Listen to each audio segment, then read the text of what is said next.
Evening, welcome along to the best from the N-Power Football League. It's been a testing few days for the sport following the events in Serbia, not to mention, of course, yesterday's Yorkshire derby. So could we end the week on a more positive note? Leroy's here to reflect on the main talking points from all 36 games, and here's a quick rundown of what else we've got for you tonight. It's a week of local derbies on the Football League show. In the capital, the Championship's form side Crystal Palace met South London rivals Millwall in a game which lived up to its billing. We reflect on unsettling scenes at Hillsborough on Friday night, which marred an otherwise captivating local derby between Sheffield Wednesday and Leeds. With action from a Lancashire affair as managerless Burnley entertained a Blackpool side who've looked a little off colour in recent weeks. And with their 14 years in exile now a distant memory, we ask what next for Brighton. We're at the Amex as Gus Poyet's team test their promotion credentials against Middlesbrough. Well, first to last night's game at Hillsborough, which was billed as a tasty Yorkshire derby, but ended in controversy and recrimination. Sheffield Wednesday, who'd lost 6 of 7, were up against the Leeds side, flirting with the playoff places. Martin Fisher describes the events.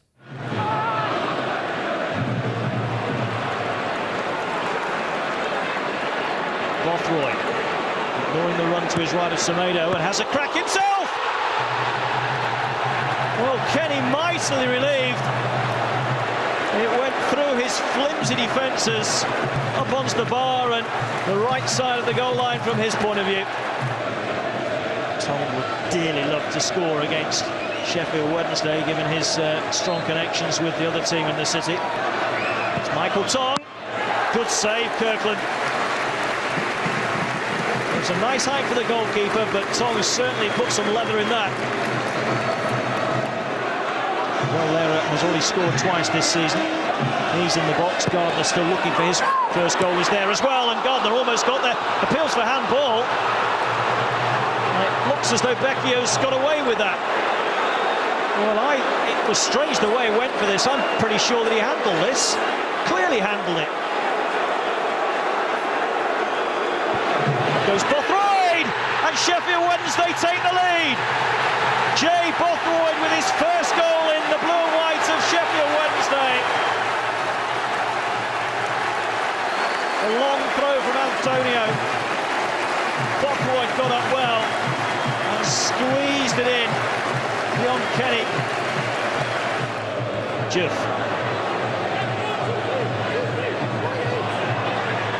This is White.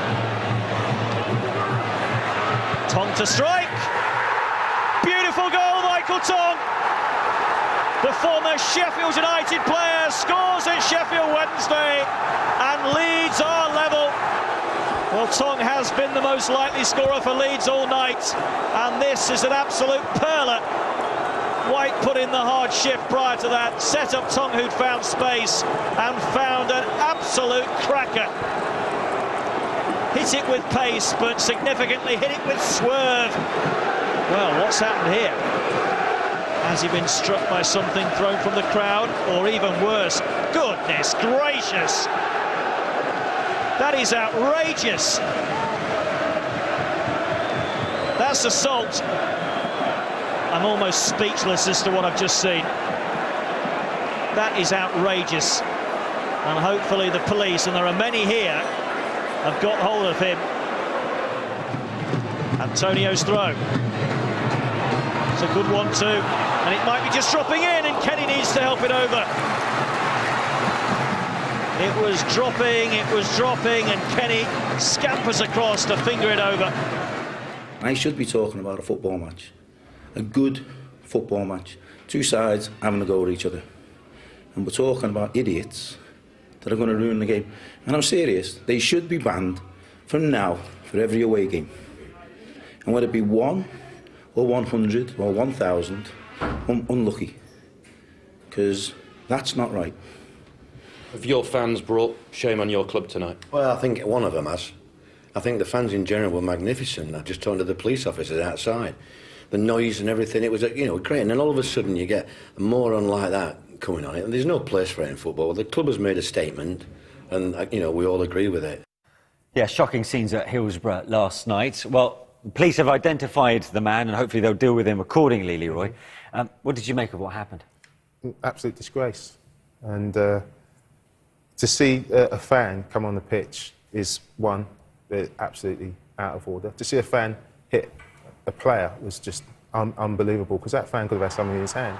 If he's stupid enough to run onto the pitch, he's stupid enough to run on the pitch and assault someone, then he can be stupid enough to be having a weapon.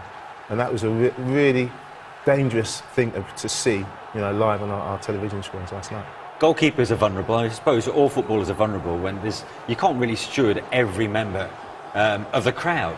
So how do you go about stopping fans from doing that again, or even the unsavoury chants, you know, that went on, which isn't the first time we've seen? You can steward everybody in the crowd. That's why everybody wants all-seater stadiums. So they've got a seat, they're allocated to it. They don't have to sit in it, but you know where they are, and people can see where they are if they're making terrible chants. But the most important thing is the fans self-police, because I heard loads of fans come out and say, look, it was a disgrace, we want to identify them, and they've done that. But now they're the drivers, they're the ones who can change it. So when fans behave in a way which is unacceptable, they need to report it and make sure these fans don't attend games anymore. Now, the PFA chief, Gordon Taylor, has said today he fears a return to the dark days. In the wake of recent events, and of course Marvin Sordell's accusations, the alleged incident at Bramwell Lane with the ball boy last week, what happened in Serbia, and now this, do you fear the same? Well, you know what? It's not a case of fear to the dark days. This has been there. This has been under the surface all the time. It's just come to the fore now. And we're starting to see how people really think and how people behave. And we've got to take this as an opportunity to make sure we drive it out. And that saying zero tolerance has to be applied to all of these things, to make sure that we don't go back to what used to happen when I played, and that we don't see these sorts of scenes at any football ground in the Football League. OK, well, moving on to what we should really be talking about, and that's the football. And the Championship's comeback kings, because having lost their first 3 matches of the season, Crystal Palace had won 6 of the last 7 by making a habit of coming from behind. The Eagles hosted a local derby against Millwall, who've enjoyed something of a mini revival recently. Here's John Roeder. Really is a fantastic atmosphere at Selhurst Park for this derby match. Palace, having taken 19 points from their last 7 matches, are the Championship's form team. Millwall are unbeaten in their last 3. One change for Palace. Owen Garvin comes into midfield in place of Andre Moritz, who is on the bench. Zaha and Murray are both strikers in form. Highly rated Zaha has 4 goals in his last 2 matches. Murray 5 in his last 4.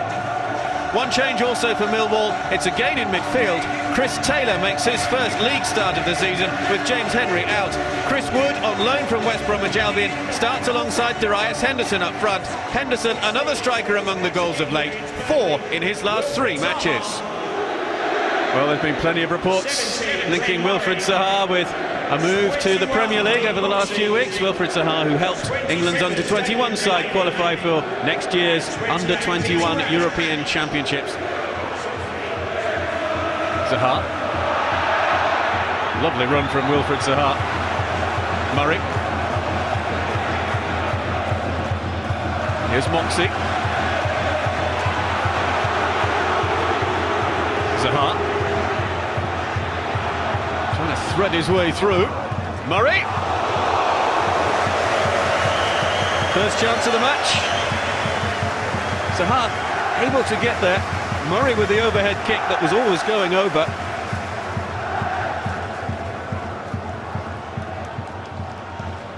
Blake. Zaha might get to the loose ball first. Again, he's so tricky. Pulled it back behind Dikachoy, he's got a chance, and then the goalkeeper is there, Ford.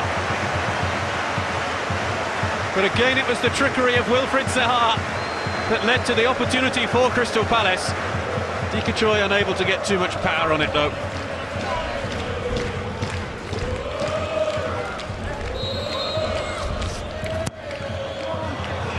Too high for Murray, appeals for handball there, particularly from the Palace fans behind the goal. Phil Dowd, though, waving those appeals away. As that ball is played into the middle, strikes the arm of Darius Henderson. Zaha.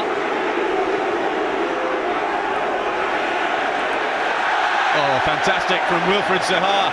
Utterly brilliant.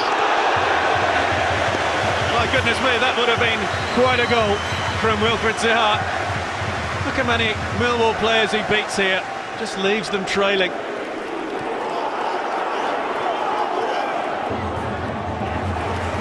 Taylor.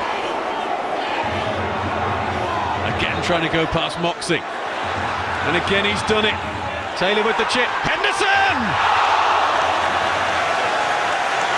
What a chance for Millwall. Fantastic run here from Chris Taylor. Set it up nicely for Darius Henderson. The header back across goal. Just the wrong side of the post though. Support from Moxey. Here he is. Jedinek being urged to shoot by the Palace faithful. Oh, what a goal that is! Milan Jedinek gets his first goal of the season and puts Crystal Palace in front in this South London derby.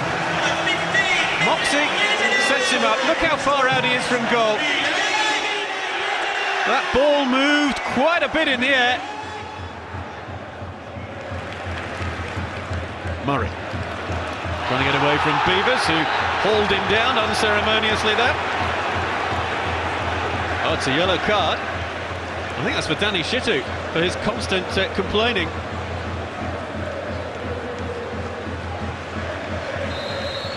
Five cautions for Millwall in this first half. It's Delaney! Delaney makes it 2-0 to Crystal Palace. The free kick floated in, and Damien Delaney gets his head to it, and Delaney scores in successive home matches for Crystal Palace. Taylor. Plenty of heads go up for it. It was Delaney who got it away. Malone in towards Henderson. That was punched away. That's a penalty. Dean Moxey punched that away, and this will be a red card, no doubt about it. That header was going in, and Dean Moxey on the line punched it clear. And Moxey knows already what is happening. He is dismissed. And Crystal Palace, 2 goals up, are 1 man down, and they might just have their lead cut in half now. Goalkeeper goes the wrong way, and Millwall are right back in this match.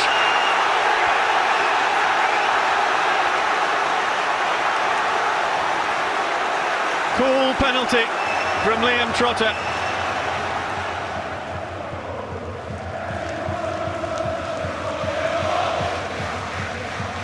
Little touch off from Wood. This is Taylor. Henderson, great chance for Millwall. Taken by Speroni. And a huge roar from the Millwall fans who have made the short journey across South London to support their team. Here's Trotter.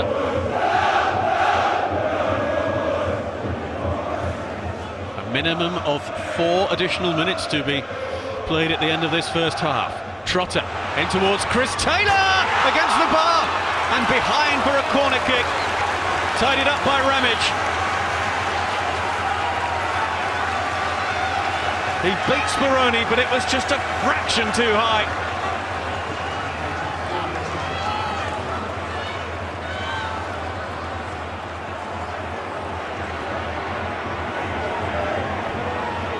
Well done from Yannick Bolasie. Here's Glenn Murray. Takes on Shitu. Down in the area. No penalty. Have a look here at Murray's feet. Well, there was hands on him. Feeney. Henderson. Looked to just play that through to Wood, and he almost got away with it. Henderson! And again, perhaps. Finds Chris Taylor! Just the wrong side of the post from Chris Taylor. Taylor. Smith on the overlap. That's a corner. And this pressure on the Crystal Palace goal is just building and building. Right with the corner. Goal! It's an own goal! Speroni couldn't keep that out. And Millwall are back on level terms. Who got the final touch? And it's Beavers who has drawn Millwall level.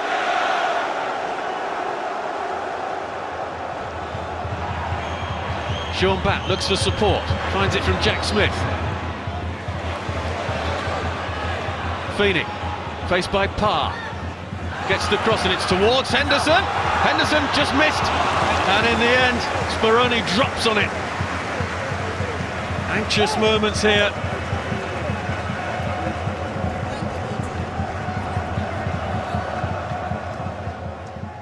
It was a sending off. I've no complaints, but you know, I thought the first 40 minutes was only 1 team in it. I thought we were going to run away with the game, but the sending off's put us in the back foot.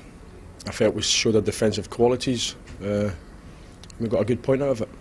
We did very well to come back from 2-0 down away from home, put a lot of pressure on the Palace side, and you know, throughout the second half, albeit they were down to 10 men, we finished a stronger side. Well, to be fair, both sides could have nicked it at the end, Leroy. It was a thoroughly entertaining game at Selhurst Park, wasn't it? It was. I mean, those derbies are usually dour affairs, let's be honest, but I thought it was really entertaining. Both teams went at it. I thought Palace was the better side in the first half, but Millwall certainly had their chances. And I'm a little bit disappointed that I should think that they went a couple of goals down, but they fought back and managed to grab a point. Let's have another look at that goal from Miles Jedinak. It was quality, wasn't it? It was a great strike. I don't think Millwall get out quick enough to close it down. And you look at the keeper, you think, is he at fault? We look at it from this angle, he's not, because he doesn't see it. It really goes past the head of Darius Henderson, and from then on, he doesn't see it, so he can't move his feet, can't get across to make the save. But great strike from Jedinak. Palace then, of course, go 2-0 up, cruising just before half-time. Then came the turning point with Dean Moxey. Yeah, well, I mean, you know, Darius Henderson, he's a powerful in the air. He had a chance before this where he could have done better, but he beats Speroni in the air, and Dean Moxey, I think, instinctively puts his hands up and handballs it off the line. Now, It would have been better to just let it in, maybe? Yeah, absolutely, but I think that's just an instinctive thing to put his hand up, and in the end it was a costly mistake, because not only did he concede the penalty, but he went off, and rightly so. And they're down to 10 men. It just compounded the situation, and Liam Trotter, this is a fantastic penalty. This is one of those penalties you practice in training on your own without a keeper, just trying to hit the side netting, and he did it perfectly. He had a good game as well, Liam. He did indeed. And we were watching that game, and you said to me you quite enjoy what both managers are trying to do. I do, because I just like the wide players of both sides. Obviously, we've spoken about Zaha and Bhasin, but I also like Chris Taylor, they got from Oldham. It was his debut, and they had really prominent games today. Every time they got it, in one-on-one situations, what a wide player wants, because they passed it and they got those wide plays in situations where they could turn and run at people, and invariably they created something, and both sides I thought were really expansive, and I enjoyed the game. Well, more from the Championship now, and having won 6 of their last 7 matches, Cardiff started the day top of the table. Next up for them, a trip to the City Ground to face Nottingham Forest. After a mixed start, it was only a matter of time before Forest caught fire, and a visit from the leaders appeared to fuel their own ambitions of being one of this season's contenders. On paper, Sean O'Driscoll's side certainly have enough quality to be up there challenging. That reliable left foot of Andy Reid provided the breakthrough against Cardiff. His second goal in as many matches proved to be the catalyst for an impressive display from the home side, who doubled their lead just 2 minutes later. Daniel Ayala heading home Greg Holford's cross. They still couldn't relax. After all, Cardiff had scored at least 2 goals in their previous 8 outings. But when Billy Sharp burst through to score his first in Forest colours, there'd be no way back this time. That left Malcolm Mackay's hopes of a 4th successive win in tatters, although Hyder Helgason raised hopes of a comeback when he held off Danny Collins' challenge to reduce the deficit. The Welsh club refused to go quietly. Tommy Smith was the next to test Forest's resolve. The post and some desperate defending, and a smart stop from Lee Camp preserved the 2-goal cushion. But O'Driscoll's men were good value for their win, although the afternoon ended on a sour note when Adeline Guadiora chopped down Andrew Taylor. Having just returned from a ban, he's now got another one coming his way. But Forest could reflect on a job well done. I thought we were excellent in the first half. You know, they came with a game plan, Cardiff, to sort of flood the midfield, and they've been really successful, obviously, from their lead position. So I think we solved that problem pretty quickly. You can't legislate for a beautiful free kick like that, and it was a top class free kick. It gave them a little bit of momentum, but even then, I thought there was no danger. But again, we've you know, in a couple of minutes later, we've got to defend a high ball, and we didn't at that point. Then it's 2-0, and they can relax a little. Cardiff's defeat gave Leicester the opportunity to top the table. The informed Foxes were targeting a 6th consecutive win for the first time since the early 90s. Lloyd Dyer was perhaps a little too keen to get it. He didn't delay his run sufficiently. The linesman's flag denied Dyer the opening goal. That was the first of many narrow escapes for Birmingham. Leicester controlled the first half, but Martin Waghorn was guilty of missing their best chance. To make matters worse, Birmingham then took the lead in first half stoppage time. Peter Lovenkrantz scored from Marlon King's cross as the Foxes were caught on the break and against a run of play. Leicester's dominance continued in the second half. Waghorn was once again the unlucky man as Birmingham keeper Jack Butland kept the Blues ahead. But there was nothing he could do as Leicester levelled things with 86 minutes on the clock. Ben Marshall's shot was just out of Butland's reach. That secured the point that takes the Foxes to the top on goal difference. This was a better showing from Birmingham, but things unravelled for them late on. In injury time, Jonathan Spector tripped Richie Delat and received a second yellow card. Still, it could have been worse. From the resulting free kick, it was only the brilliance of Butland that denied Marshall a second goal. Leicester's winning run may be over, but top spot will give them an even bigger lift. We had to settle for a point today, but the players have worked exceptionally hard yet again. I'm really pleased with the performance. I think we were fantastic today. A very, very good team performance in terms of application and some real quality as well. Loan signing Jermaine Pennant started for a Wolves side on a run of 5 wins in 6 games, with Huddersfield manager Simon Grayson calling this one of the toughest tasks his team would face all season. And the warning had the desired effect when the Wolves' defence was breached for the first time in 4 away games. Jack Hunt's cross inch perfect for Norwich loanee James Vaughan. Jermaine Beckford started alongside Vaughan for the first time in a home match since his loan move from Leicester, and the pair were a constant menace throughout the first half. Beckford's sweet volley underlined his quality, and the home side were firmly in control. In fact, you would have been forgiven for thinking that Huddersfield were the Premier League side last season. Such was their first half superiority. Beckford this time denied by Carla Kamik. The half-time introduction of David Edwards gave Wolves some solidity in midfield, while Bakary Sarko was their one shining light going forward. They were back in it when his cross was met by Sylvan Ebanks-Blake. 5 goals now for him. Edwards struck a post with a header from Pennant's corner in the closing stages, but Huddersfield were well worth their win, and the high praise from their manager. I thought we were really got in the faces. We worked hard, we put them under so much pressure, we played, put some great balls into the box, and if we'd been 4 or 5 up at half time, I don't think anybody could have had any complaints, because we certainly give them a real tough time against the top team, top players, and a team that have obviously done ever so well away from home. Yeah, and Huddersfield's front two looking increasingly sharp there. We saw Nottingham Forest top of the leaders, Cardiff, Leroy. Great goal from the new look Andy Reid, but from Billy Sharp, off the mark now, and playing under a manager, I suppose, who doesn't have to put him under pressure without the goals because he knows all about him. Yeah, manager who's comfortable with, you know, he knows Sean from Doncaster. I think it's gone, what, 7 or 8 games without a goal, but that was a terrific finish. A lot of people would have been expecting him to pull it back, but that would have got him going. I think Billy's one of those strikers who needs someone who believes in him. I think Sean does that. He'll give him a run of games. I think he's rusty as well because he hasn't had that run of games because obviously been at Southampton, not played that much. But now he'll get those games and that goal will do in the world of good. Staying in the East Midlands because Leicester are top for the first time this season. May not have the big names that we saw maybe under Sven, but they certainly more look like a united unit, don't they? Yes, sir. I mean, you know, Nigel Pearson said Wes Morgan's the best defender in this division.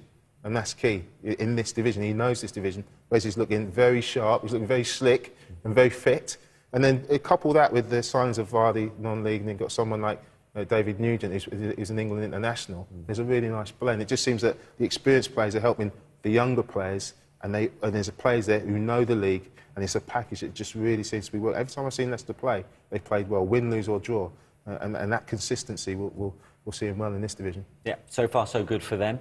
Now, much has changed at Brighton since Gus Poyet became the Seagulls manager 3 years ago. A move from the Withdean to the Amex, promotion to the Championship, not to mention several plaudits for the manager. Well, Albion was sitting pretty in the playoff positions going into the weekend, and Clemmit went south to catch up on a team heading in the opposite direction.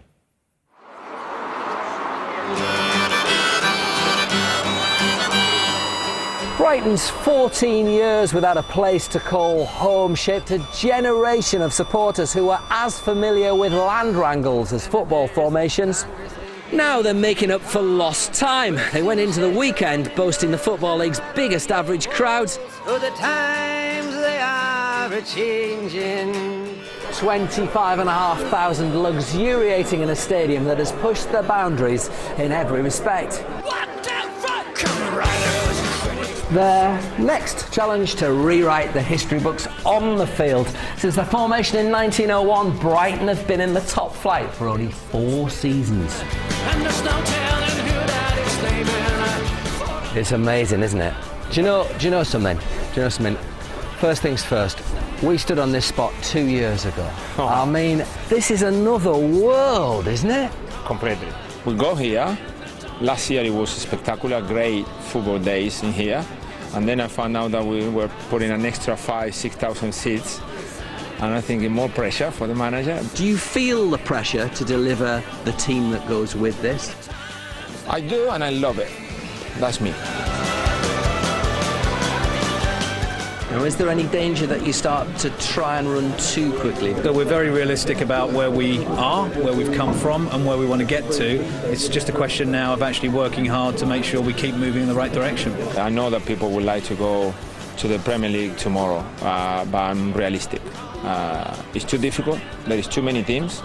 We just started to get used to the Championship. We will try. The stadium is a fantastic sort of foundation for us to move forward. We've now got planning permission for our new training ground as well, so we can start to attract and retain the best young players, attract the best players that we can to the football club, and hopefully keep things moving ahead. Is the soul of Brighton still here? The soul is very much intact, and it's just got very bigger very quickly. And I think it took a couple of. When we first got here, it was just you had to pinch yourself because we were gone up the division and we were still playing well. But then it took getting walloped by Palace again. And some of the dark days. Yeah, a sense of community comes out of collective strife. So what are you thinking of doing? Let's see. If they want me here, I will stay. I mean, I'm really enjoying it. And like I said, if we don't hit the roof, if there is no roof that we can always go and improve, I will stay here for long. Borough searching for their 3rd consecutive away win. Have the ball now with Ledbetter. Emnes. Still going Emnes, it's in! Oh, it's gone all the way through. It's taken a wicked deflection, I think, off Gordon Greer. Here's Bridge. Mikhail Smith in the centre! Great chance. Here's Bridge. Support here with Barnes. Lofts it high. Lopez! Good save, Steele. And now Hammond. Middlesbrough standing firm as Tony Mowbray looks to celebrate his 100th game in charge with a win. Hammond sends in the ball. Barnes! Good save, Steele. Mikhail Smith can't follow up either.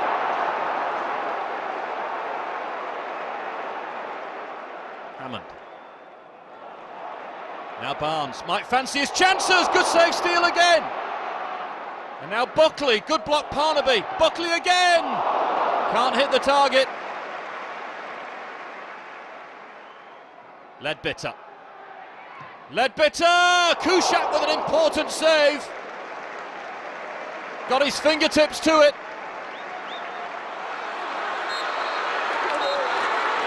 Do the boys need to get used to the bigger crowds, the heightened expectations? Because you'll be aware you've dropped more points here now than you've actually... I think they need to be used to plenty of things. That's one. Second one is how the opposition is going to play here. How difficult they're going to make it for us. So when you have one chance, you need to make sure you put it in, because that will change the game. It's not the same if you're winning. It's not the same if you're coming back in the game and the atmosphere is coming up.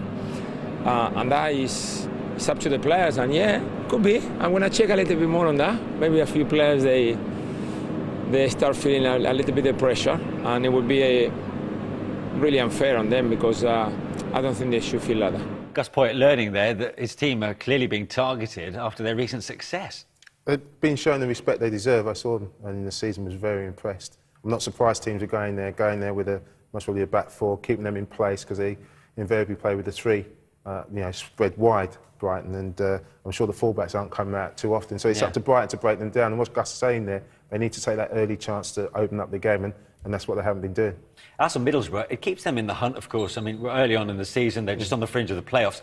And look at their injury list. I mean, they've been without 11 key players at various times so far this season already. Yeah. Staggering, isn't it? It is. And I think the key for Middlesbrough to keep certain Jonathan Woodgate fit, they've got Muga with him now, and also another experienced centre-half. I was impressed with the sign of Ledbetter. I've always liked him, when he was at Sunderland. I think he was at Ipswich as well. They keep those key players fit down the centre of the pitch, then they can move forward. Because I know that Tony, he likes to play, and people like McEachran going there and having a real influence. So keeping those key players fit is going to be important. But they're doing OK. I mean, 7th now. Yeah, they certainly are. Well, after a good start, Blackpool's form has suffered in recent weeks. 3 defeats in 4 has seen Ian Holloway's side slip to 8th in the table. The Tangerines were at Burnley, a club left reeling, of course, by the departure of manager Eddie Howe to League One's Bournemouth last week. Well, new caretaker boss Terry Pashley made 3 changes to Burnley, with Brian Stock among the players to be recalled. Ian Holloway also made 3 changes to his side after their loss at Charlton, with Tom Ince back in the starting lineup. Your match commentator for this one, Dan O'Hagan. It's come now to Junior Stanislas. Stanislas clipped in here towards Charlie Austin. There's no flag and there's no goal either. Of all the players for the ball to come to in all the positions as well, you'd have put your house on Austin here. Close call, maybe just on, played on by Baptiste, but the finish, for once, lacking. Good save there, fingertips from Gilks. This is Michael Duff for Burnley. And safely, I'd say, had the better of the opening exchanges. That's a lovely ball from the centre-half now out to Junior Stanislas here. Good control as well. In goes the cross towards Austin. Baptiste only half clear, comes now to Ross Wallace here. Ross Wallace, great delivery!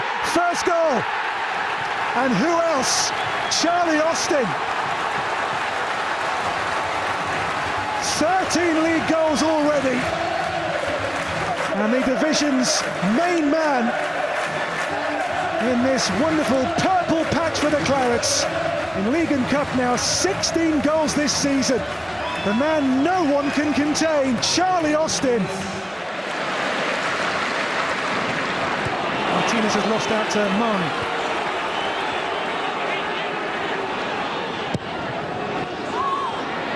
That's Ince. Ince goes for goal and flies over the top. He has scored 6 league goals this campaign, Tom Ince. He is Blackpool's top scorer.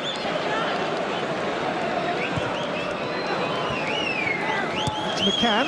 Stanislas, Austin. Stanislas again now to light the fires, and here goes Stanislas. Goalkeeper save. It'll be a corner only. Now Gilks there to make the angle tight and deny Junior Stanislas, but once more here, Austin, full of confidence, got Stanislas away, and the goalkeeper was the last man.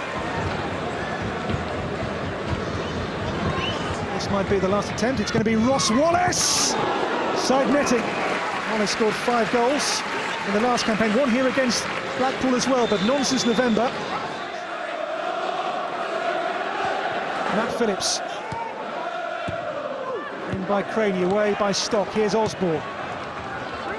Mee with a free header clear. It's going to be picked up here though by Erdley and Tom Ince. It's a rare chance for Blackpool, a great chance too for Tom Ince. And he is their informed player in terms of goals, 6 in the league this season. And this should really be number 7. Sylvestre, good control there to kill the ball dead, and now he'll plot and scheme Sylvestre. Held up by Stock. And Matt Phillips here finds Tom Ince. Ince across goal and hooked away by Jason Shackle. He wants a flag, it didn't come. And here Burnley skipper had to make sure this was cleared away in the nick of time. Taken short here to Ludovic Sylvestre. Now Craney. Craney's cross. Baptiste with a header against the post. And Taylor Fletcher goes so close, but Grant with a superhuman save. Well, the goalkeeper's now in action, having had such a quiet game so far. There's the first, maybe fingertips on that as well, and then the second from Taylor Fletcher. Frainie into Ludovic Sylvestre. Sylvestre now for Taylor Fletcher. Taylor Fletcher's shot. Oh, just wide. Gary Taylor Fletcher there was mighty close again here for Blackpool. Deflection there off the back of Jason Shackle, I think.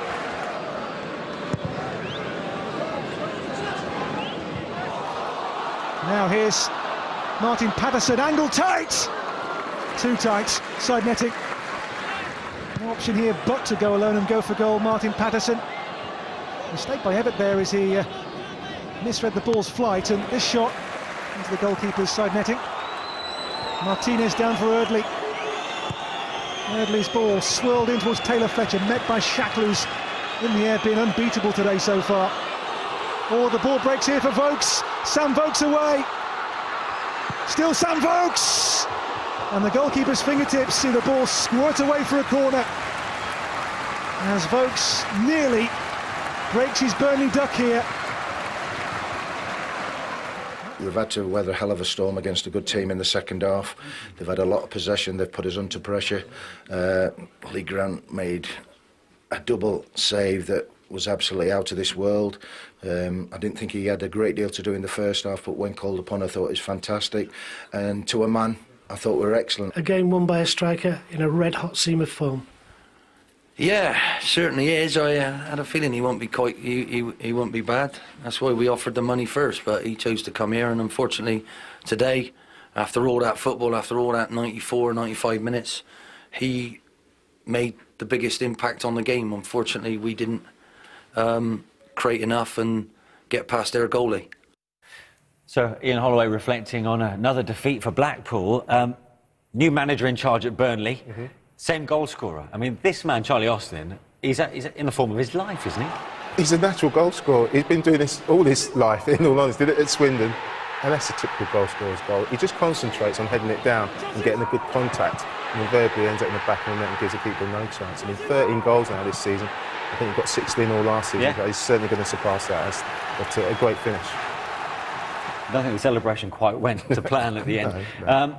But also, of course, Burnley indebted to their goalkeeper in the second half. What a double save from Lee Grant. It's a great save from Baptiste. We didn't see it first hand. It's a little touch. But there's to get up, and touch there, get up and make that save. And Taylor Fletcher was outstanding. And that's what won them the game, you know. And after that, Blackpool really came into the game. And but that was the key to them getting the 3 points. 4 defeats in 5 now for Blackpool. So what is going on there?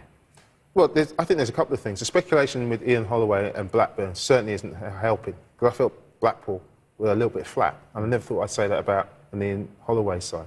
Secondly, you know, Thomas Ince and Nelson Delfonso were involved in that under-21 game in Serbia, and that would have taken it out of them emotionally and mentally, and I thought they were a bit flat. Thomas Ince has been fantastic. Delfonso is a real workhorse, and he's a real prospect. And I thought, you know, they just didn't look to have that spark today. Yeah. So I think those two things culminated in their... Settled them. Which probably kind of goes with why Ollie's pretty fed up now with all the speculation. Absolutely, it doesn't help. It doesn't help, and it's not of his making. It's because he's been so successful at Blackpool, people are going to come knocking, and they're going to say, yeah, he's linked with this and linked with that. But it doesn't help him when he's been doing the great job he's done at Blackpool. And it's so important that the players are with him. You know, Blackpool at their best when they know the manager's behind them and he's with them. He's been that while he's been at Blackpool, and at the moment there's doubts, and it's creeping through to the players and creeping through to their performances. Well, talking of Blackburn, 3 weeks on from Steve Kean's departure, and we're still no clearer who will be taking charge at Ewood Park.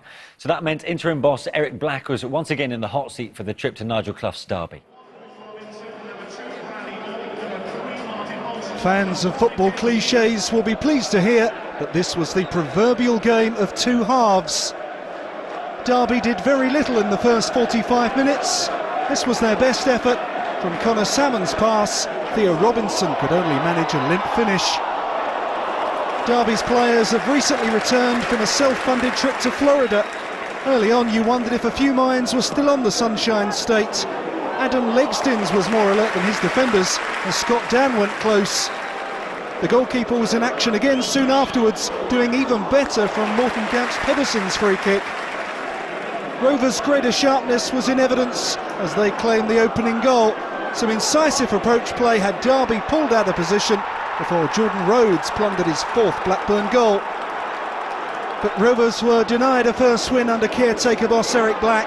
An improved second half showing from Derby and Blackburn on the back foot. Paul Coots went close before Nigel Clough's side increased the pressure late on. 2 minutes from the end, Paul Robinson saved from Craig Bryson, but couldn't keep out Theo Robinson's follow-up. His 4th goal of the season means it's now 5 games without a win for managerless Rovers. We weren't really at it in the first half. It took a long time to get going, but I thought in the second half, yeah, we were worthy of a point. There's no disguising the problems at Ipswich. It was no win in 10 before this one, with Paul Jewell facing questions over his position on a weekly basis. There didn't seem to be too much wrong with the confidence of J. Emmanuel Thomas when he waltzed through a hesitant Hull defence to score his first goal in 13 games. From then on, the focus for Ipswich was on protecting rather than extending their lead, but Hull just couldn't find a way past debutant Stephen Henderson, who denied Abdoulaye Faye early in the second half.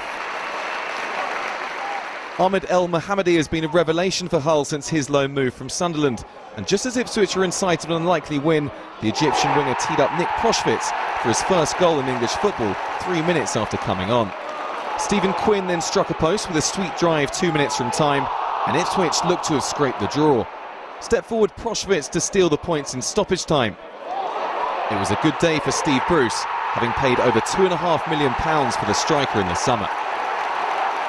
The big Germans had to wait for a few weeks, but thankfully that'll lift him, and hopefully now we'll see Nick at his best. And he's had to wait patiently because the form of Aluko and Simpson has been electrifying, so good for him, I'm pleased.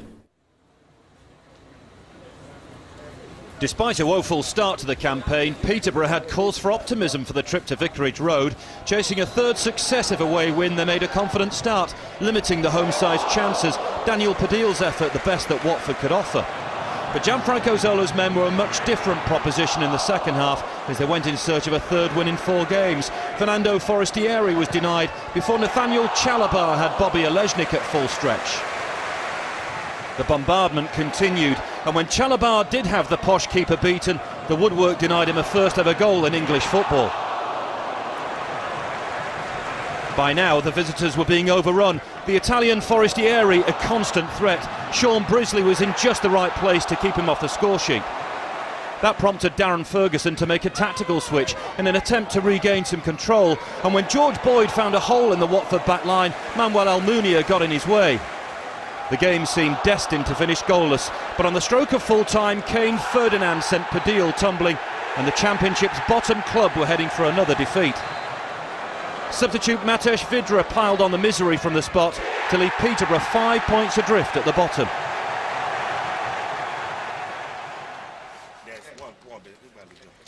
Barnsley's last win in London came, guess where? Charlton. It was 4 years ago, the same season the Addicts were relegated to League One.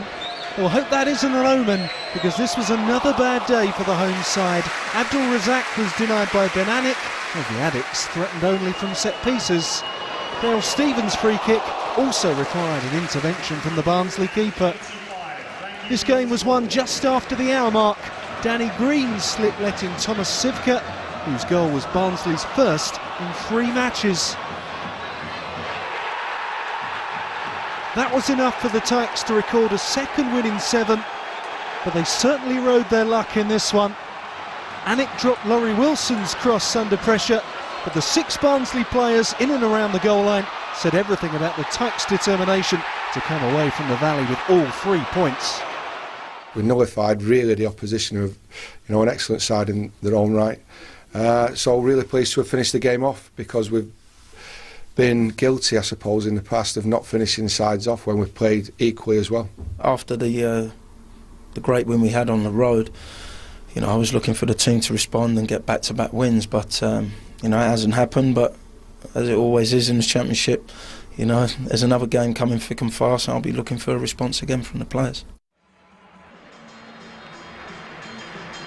Jimmy Phillips and Sammy Lee took the reins at Bolton for the first time following Owen Coyle's departure, but it was a harsh introduction for Bolton's new managerial duo when City took the lead within 3 minutes. Stephen Davis with a tremendous show of technique to volley past Adam Bogdan. Bolton have conceded more penalties than any other Championship team this season, and 4 became 5 when Martin Wolford beat Tim Ream to a loose ball. It was the Robins' first meaningful attack since their early opener, and Bogdan again proved no match for Davis's left foot. Just after the hour mark, Bolton had the lifeline they so desperately needed. Chris Eagles once again demonstrating his quality from set pieces to register a 6th goal this season. Bolton had created more attempts on goal than anyone else in the division before this one, but woeful finishing has so often let them down. There was no such problem when Jay Spearing latched onto a fine Kevin Davis pass, and Wanderers were deservedly level. Tom Heaton denied Bolton time and again in a one-sided second half, but they had to wait until 7 minutes from time for that elusive third goal. Eagles released Martin Petrov, who completed the stirring comeback in some style.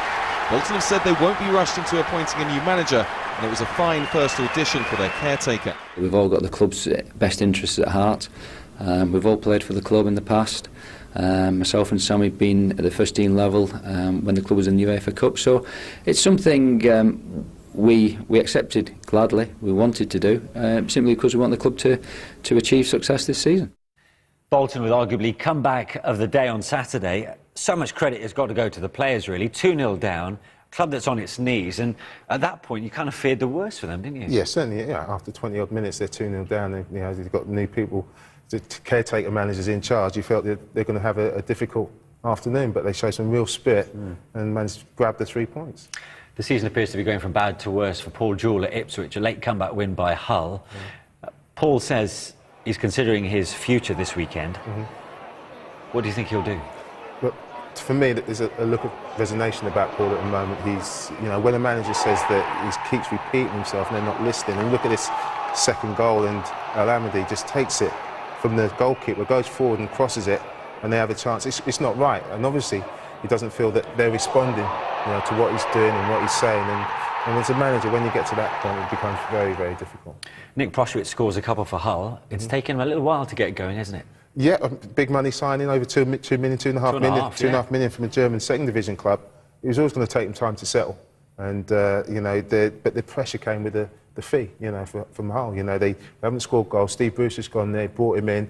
People expect him just to hit the ground running because he's a big money signing. It doesn't quite work like that. So it's good to see him get on the score sheet, and it's certainly turn the fans in his favour. That's for sure. Something else that's taking a while to get going is the appointment of a replacement for Steve Keane at Blackburn. It's 3 weeks now. Well, it just seemed it took a long time for them to make an approach to Tim Sherwood, which was turned down, and now you don't know what really is going on. And I said it was really important to get someone in there with experience and get them in soon. And it's having an effect on their season, believe me. I know they want to take their time and make the right decision, but they've got to narrow it down now, and they've got to get something sorted because they're drawing too many games, and they could be off the pace if they keep doing this. Well, as for League One, and to one of the surprise managerial appointments this season, last week Eddie Howe was persuaded to go down a division and rejoin Bournemouth from Burnley. His unveiling had the desired effect with a win over Leyton Orient. But what could the 34-year-old orchestrate from the dugout? His second coming began with the visit of league leaders Tranmere.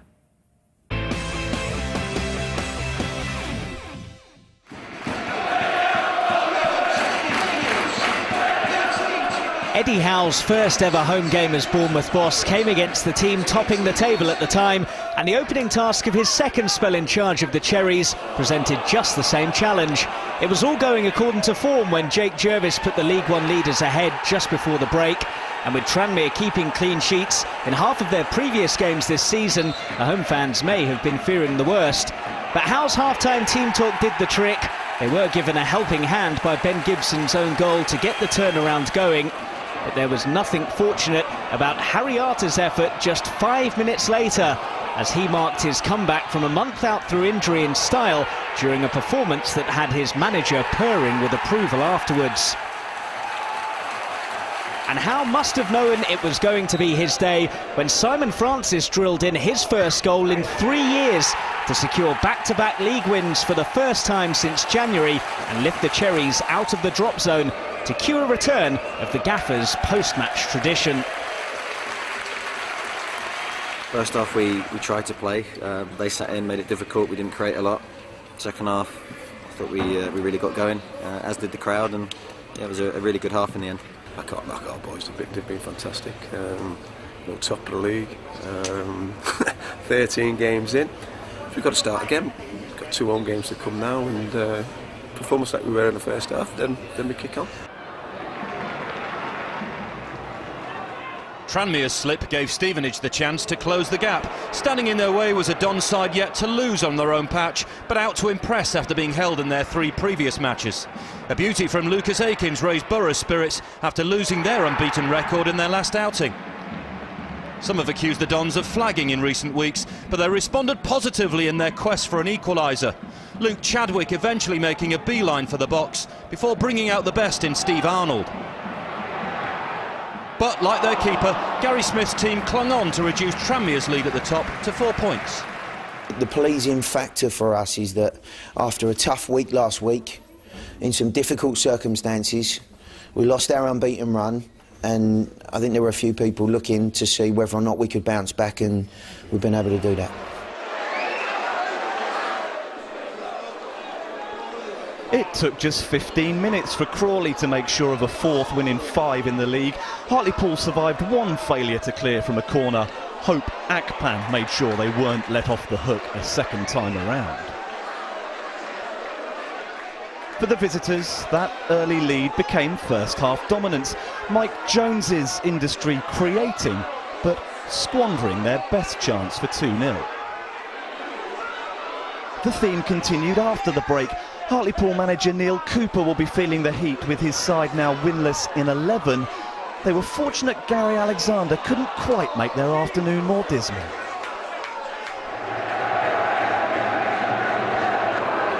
Coventry boss Mark Robbins called on his side to show the same sort of work ethic Notts County did at the Ricoh. And if John Fleck had replicated the standard of finishing on display from the Magpies, the Sky Blues would have taken an early lead. Instead, on loan Trinidad and Tobago international Andre Bucco opened the scoring, though his first Football League goal in 8 years may have been slightly bittersweet for county boss Keith Curle, who fears his impressive form will see other clubs come calling. Frenchman Yoann Arkins proved another shrewd signing by Curle. Late on, he bagged his 4th of the season following a summer switch from Hereford. A few minutes later, Richard Wood gave Coventry some hope, but the visitors held on and extended their club record to 14 away games unbeaten. Coventry slip into the relegation zone. I think the effort's there. I think the willingness to learn and work is there. I just think we're a naive team at times. I think we've got a young squad. We've got a lot of young players in there that are coming through. They've got to learn the game as well. So there's going to be times when we don't get the right result. Today was one of those times. Harry Maguire went close to giving Sheffield United the lead at Preston. The Blaze hoping to continue their best start to a season since they were promoted to the Premier League. That's just a distant memory now, but Dave Kitson's top-flight experience is proving useful in their quest to get out of League One. His 3rd of the season was beautifully put away to move United within a point of second spot.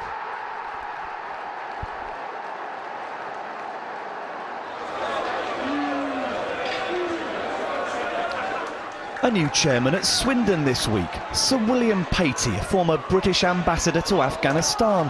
When James Collins kept his cool for a 6th of the campaign, the new man seemed set to start with a win. On the previous 6 occasions the Robins have scored first this season, they've taken maximum points. That record was tested from the minute Aidan Flint upended Scunthorpe's Liam Clark. His not guilty pleas fell on deaf ears. Already booked, Flint must have known what was coming. The Iron have the division's most goal-shy attack, but had an hour to make use of the man advantage. Mark Duffy's cross, Carl Hawley on the end of it, just their 9th goal of the season. 10-man Swindon came closest to a winner, the chance falling to Adam Rooney. They had to settle for a share of the points.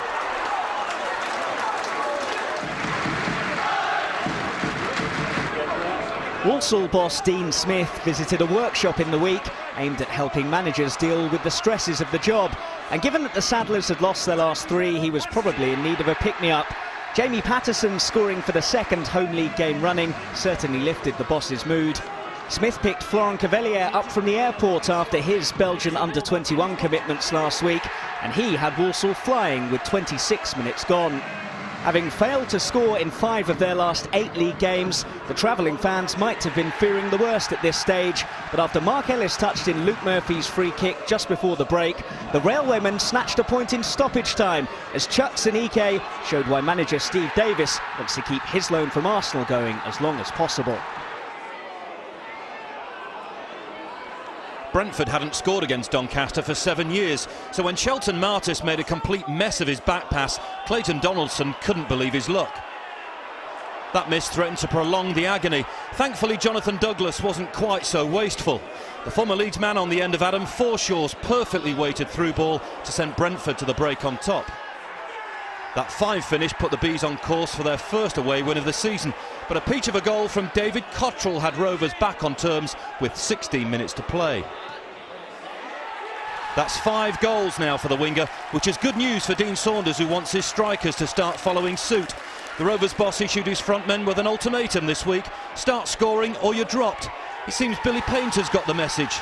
His 3rd of the season, ending Brentford's 6-match unbeaten run. Oldham's upturn has coincided with Matt Derbyshire's arrival. This goal from unmissable territory, his 4th of a loan spell from Nottingham Forest. Another striker putting Premier League and European experience to use in League One is Jose Baxter. How about this from the one-time Everton player? 3 wins in 4 for the Sergeant Oldham.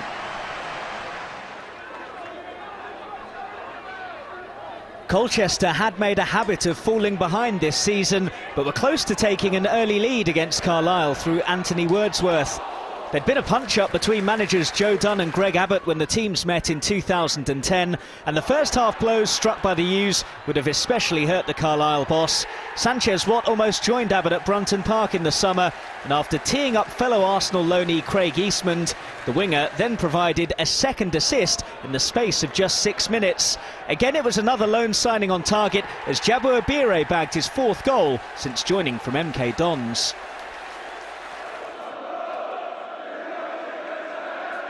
The omens didn't look good for Shrewsbury. In 9 previous trips to Portsmouth, stretching over 102 years, they'd lost every time.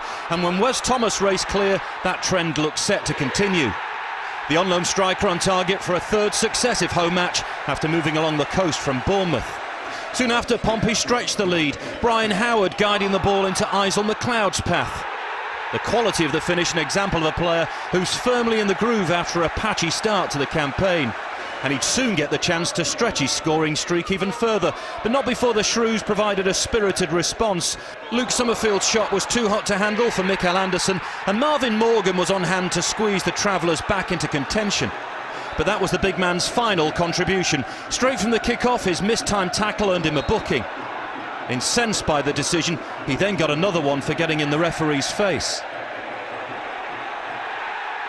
But despite being a man light, Graham Turner's team refused to cave in, but their challenge was finally killed off on the stroke of full time as McLeod nipped in to bag his 6th goal in 5 games. Portsmouth have now taken 13 points from the last 15 available. This latest success puts them to within 4 points of a playoff place. Any hope Bury had of ending a 16-game winless run appeared to end when Leeds loanee Zach Thompson dived in on Keanu Marsh-Brown. Red card was inevitable. Over an hour left, Bury down to 10 men, but not done with the generosity. Goalkeeper Trevor Carson guilty of butterfingers, Matt Doherty's clearance ricocheting in off Yeovil's Byron Webster. Yeovil clean sheets are rare though, and the numerically challenged Shakers equalised. Another Leeds loanee, Dominic Pullion, hoping he'd made amends for his clubmate. Yeovil took just 2 minutes to reclaim the lead. Sam Foley's deft header enough for the points. Bury the only side in the Football League without a win. And that win for Bury proving elusive this season. As for the game of the division, Bournemouth against Tranmere, of course, a lot of people are surprised about Eddie Howe going back to Dean Court. Were you one of them? In one way, because it's surprising when a team from League One goes and pays money for a manager from the Championship, but not if you know anything about Eddie Howe. You know, it's this kind of his Bournemouth seems to be a spiritual home. I know he's had some off-the-field problems, you know, the bereavement of his mother as well. But I think it was really difficult to get him out of Bournemouth in the first place, if I'm honest. You know, it took a while to make the decision to go to Burnley. And although I think he was building a job there, I think he just feels really comfortable at Bournemouth, where he was a really influential player and did a fantastic job as a manager. And it's a great challenge for him to go back there. Now they've got money; they'll be expecting some, you know, a minor move. Yeah, certainly rocketed while he's been away. Yeah. But he loves that club, and I think that's why he's gone back. We saw there a great goal by Simon Francis, of course, as they end Tranmere's unbeaten start to the season. Stevenage back to winning ways, which is quite impressive considering they suffered their first defeat last week. Never quite sure, I suppose, Gary Smith, how his players would respond. But MK Dons as well is no easy place to get a result from. It's a great result, great strike by Adkins there for the win. But I saw Gary Smith last week, and it's like, you know, this is the division where, you know, you will lose games, and he was quite relaxed about it. Yeah. And I think that's why, you know, they lost the game last week, and they come back and they've got a fantastic result. And he knows what the division's about, and he knows what his players are about, and he trusts his players, and they repaid him. Frustration for Carl Robinson at MK Dons. He's without Stephen Gleeson now for 3 months. That's 3 of his top scorers from last season now out mid-term. What about Portsmouth? They've got a good sequence of results together now, haven't they? And who knows, they could be bought out by the Supporters Trust, which would be incredible. Absolutely incredible. Isaac McLeod, you know, has gone there. You know, Barnet almost got relegated out of the league, and now he's gone to Portsmouth scoring goals. I think he's got 9 now this season, and that group of players are just showing real spirit. They're thrown together. And Michael Appleton has done a wonderful job, and he's now had a little bit of time to work with them and show them what a good coach he is. And it's not surprising to see him linked with other jobs. Now, with a quarter of the season gone in League Two, Gillingham are already threatening to break away from 4th place. The Gills began the day 8 points clear from those chasing automatic promotion. Next up for them, a game against informed Burton, who are unbeaten in 8 and amongst the playoff places.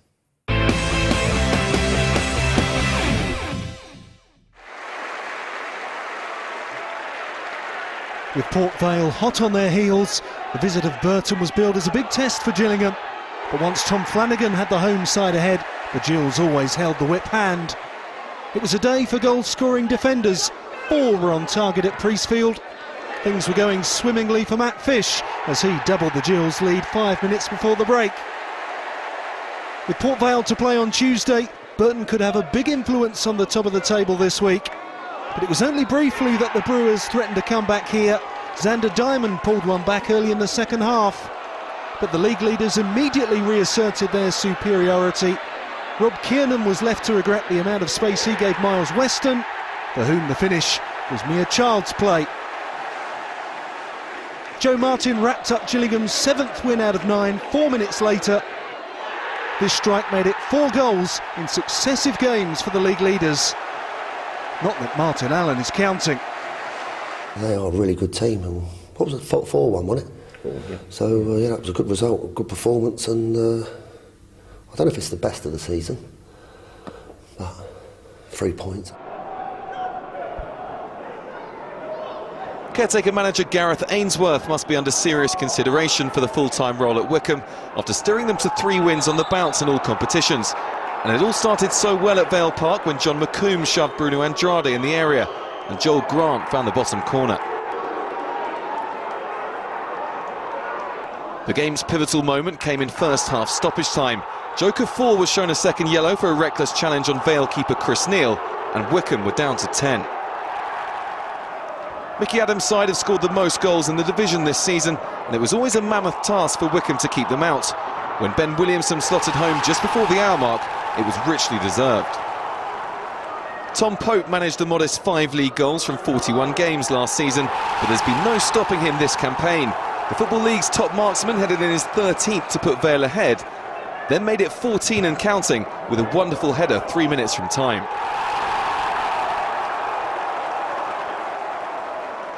There was just enough time for Ashley Vincent to add a flattering gloss to the scoreline, with more than a helping hand from Wycombe keeper Nicky Bull. 4-1 it finished, and Vale stay in touching distance of Gillingham at the top.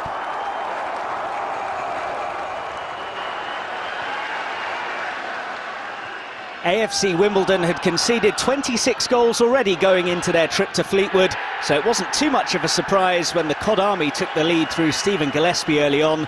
But almost as inevitable as the Dons conceding is Byron Harrison scoring. This means he's netted in all of his last 4 games. There weren't any more goals, but there was a lesson in how to defend an indirect free kick from 6 yards out. George Frankham just about kept at bay.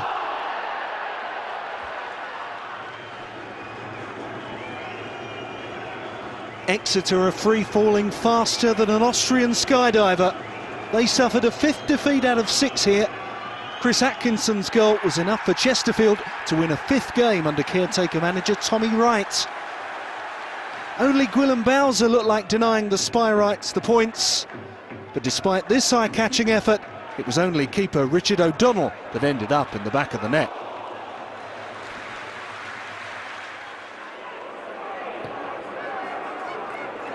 A meeting of two sides with realistic promotion ambitions, but it's Bradford who need to recapture their early season form, having failed to win any of their last 4 games before this one.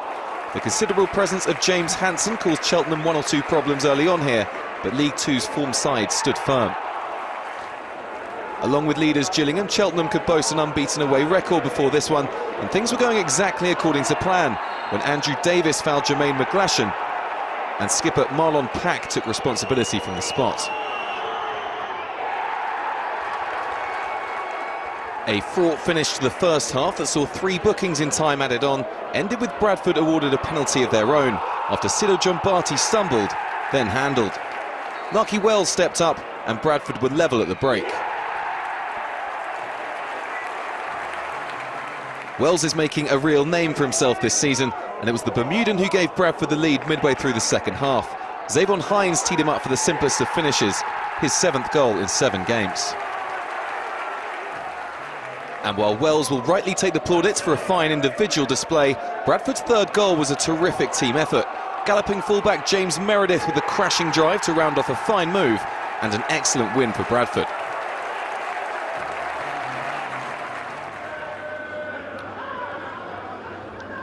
Oxford manager Chris Wilder claimed Monday's loss to Port Vale was a step back.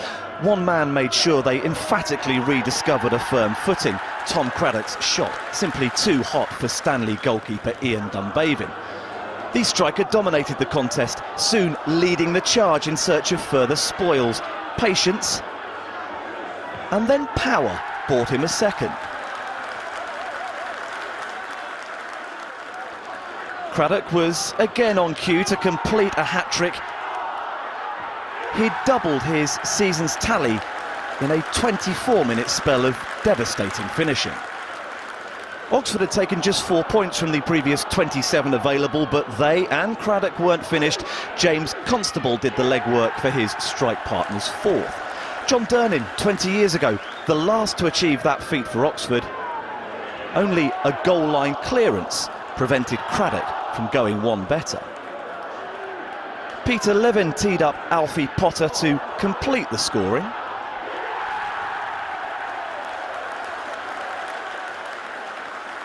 But the day and the match souvenir belonged to Craddock. I think all the team played well. Wasn't just us, obviously we had to finish it off, but it was a team performance. You know, we all stood up and were counted again after a disappointing result Monday, so yeah, well done to everyone. Rochdale's Ryan Edwards twice gave Plymouth a helping hand in this one. When the defender palmed away Scott Griffiths' cross, the Pilgrims were awarded a 4th-minute penalty. Guy Maggio stepped up and struck an early blow for the Green Army. That was the catalyst for Plymouth to play their best football of the season so far.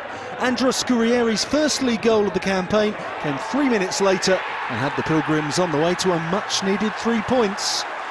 But this victory wasn't entirely straightforward. In the second half, Dale's Jason Kennedy appeared to use his arm to control Peter Kavanaugh's header. But to Plymouth's astonishment, referee Gary Sutton gave Rochdale a penalty. The Pilgrims need not have worried. Jake Cole made the save from Bobby Grant. Dale had won their previous 4 matches on the road and did make a game of it here. Dele Adebola's 5th goal of the season came with just enough time to mount a comeback. But the left hand of Ryan Edwards once again proved influential. This time the defender shoved Joe Lennox and referee Sutton awarded an injury time penalty. Maggio converted it to give Plymouth back-to-back wins for the first time in a year and a half.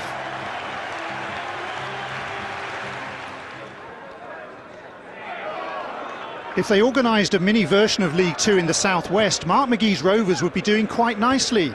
They'd secured 4 points on trips to Plymouth and Exeter, and they struck first against Torquay, courtesy of Tom Eaves, the 20-year-old on loan from Bolton. Within a couple of minutes, Matthew Lund found the bottom corner, and Rovers appeared to be on course for a 3rd win in 5 starts.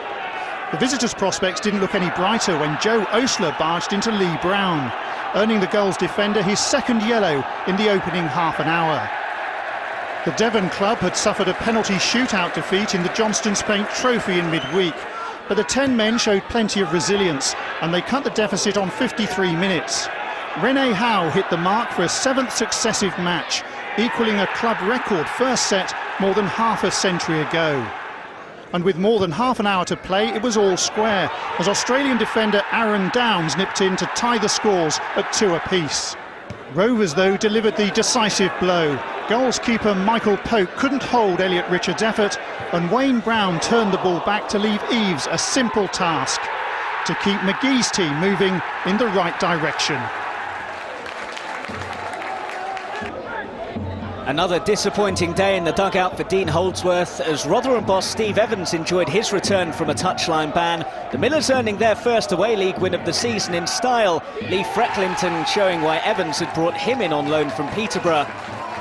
Another long-range effort made it 2 as another loan signing opened his Rotherham account. Robert Harris with his first since joining from Blackpool. Evans had made 6 changes in all. Alex Revel was among them, and he rewarded the manager's faith late on. The Shots extend their unwanted club record to 6 straight league defeats.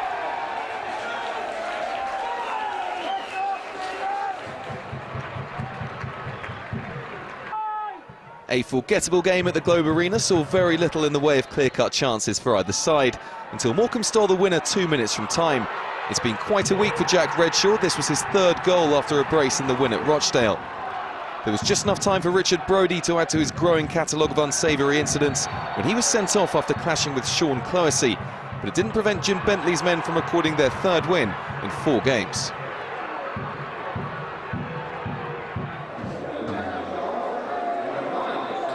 After watching his new side lose last week, Edgar Davids pulled the boots onto his 39-year-old feet for the visit of Northampton. The Dutchman hadn't played since leaving Crystal Palace 2 years ago. His competitive instincts are still intact. And referee Darren Sheldrake soon took a famous name. The Bees were the only League Two side still to register a win this season, so the delight which accompanied Christian Pearce's opener on 56 minutes was understandable. Aidy Boothroyd's Northampton have made a habit of conceding second-half goals. They did so again as Barnet increased their advantage. Andy Yeardham's deflected effort beat keeper Lee Nichols. Davids isn't alone at Underhill at being able to reflect on international appearances. John Auster's 13 caps for Wales may not match his teammates' illustrious record, but the finish from Jake Hyde's pass was unerring. There was still time for Edgar to get his name on the score sheet. Not Davids, but Anthony Edgar, who took a pass from the great man before wrapping up the victory. They still have a way to climb, but at last Barnet had their first win of the campaign, and the Dutchman's career as a player-coach was off to a successful start. It's been far from home sweet home for York of late. 4 games without scoring, just 2 league points secured. When Ashley Chambers ended that home drought, it was enthusiastically celebrated.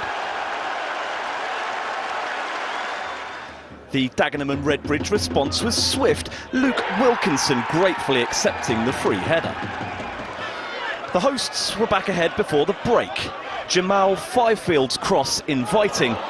Chambers doubled his and York's tally. Back came the daggers again, but this time Wilkinson could only shave the woodwork.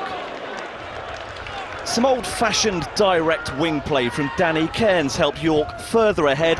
Matty Blair hurt in a midweek collision with a training ground mannequin, benefiting from the statuesque defending. Dagenham didn't go quietly, having proved himself a threat inside the penalty area. Defender Wilkinson also splendidly demonstrated his technique from long range. Too late for York jitters. Yeah, good win for York. Matty Blair can put down all those stories about him and that mannequin. Gillingham and Port Vale, imperious form for both of them and great wins for them on Saturday. Gillingham, they're just scoring goals from all over the place, and I mean, 3 of their back 4 scored today. Great stat. Martin would be smiling in his sleep. He'd have a massive grin on his face. And but what he'll say is that we're almost safe, lads. Let's go on from there. Yeah, and for Port Vale, they're still up there, of course, and that's without a scouting network in place at Vale Park. I heard Mickey talking about it in midweek. He said we just get on with it. We just get on with what we're doing. Sometimes that's the best way. He also said that he can't believe that somebody might be buying Port Vale. He must be mad. Mickey, bit of advice: keep your mouth shut. Yeah. Let's have a look back at a couple of key individual performances. One on Friday night, Edgar Davids. I mean, by the way this man ran around as a 39-year-old was incredible. He set the tone in the first 15 minutes. He went flying into a tackle in the first 5 minutes, got booked after 14 minutes, and I think that set the tone. They really got a tempo going. He looks fit as a fiddle. It's a great result for Barnet against a decent Northampton side. If Davids did well, Tom Craddock did even better, and well done to him. Individual performance of the day, clearly. 4 goals of the 5 against Accrington. It certainly was. A great performance by Tom. And Chris Wilder, I think he was really upset by the performance in midweek against Port Vale. You know, he made 5 changes today, and they repaid. They needed that result, and now hopefully they can get back to winning ways. Right, well, let's take a look then at the tables after Saturday's games, where we have new leaders at the top of the N-Power Championship as Leicester's draw sees them move to the summit on goal difference after Cardiff lost. Huddersfield move into 3rd as the only team in the top 5 to win on Saturday. Peterborough stay bottom after suffering their 9th defeat now. Ipswich are just a place and a point above them as none of the bottom 7 won. Well, despite losing their unbeaten record, Tranmere stay top of the N-Power League 1 and are 4 points clear of Stevenage, who won at MK Dons. Sheffield United's win at Preston means they're now the only unbeaten side left in the Football League, while wins for Crawley and Notts County saw them extend their strong starts to the season. Bury, meanwhile, are rock bottom of League 1, 8 points from safety and are now the only Football League side without a win this season. Hartlepool sit just 2 points above Kevin Blackwell's men and have now gone 10 games without victory, while Bournemouth, the only team in the bottom 9 to manage a win. Well, Gillingham are top of N-Power League 2 and are now 10 points clear of 3rd and 4th, while Port Vale won their 3rd consecutive game as they continue their impressive start. Despite only drawing, Fleetwood move into the top 3 as they replaced Cheltenham, who lost at Bradford. Barnet's surprise win was their first of the season, of course, but they stay bottom of N-Power League 2. Aldershot sit a place above them after losing their 6th consecutive game, while Neil Ardley is still looking for his first win as AFC manager. Right, before we go, don't forget, if you've missed any of the weekend's goals from the Premier League, join Colin Murray for Match of the Day 2 on BBC One on Sunday night at 10:25. Match of the Day's back next Saturday, incidentally, at the same time on BBC One, followed, of course, by all the highlights from the N-Power Football League. Right, well, my thanks to Leroy. Have a great week, and we'll see you next Saturday. Good night.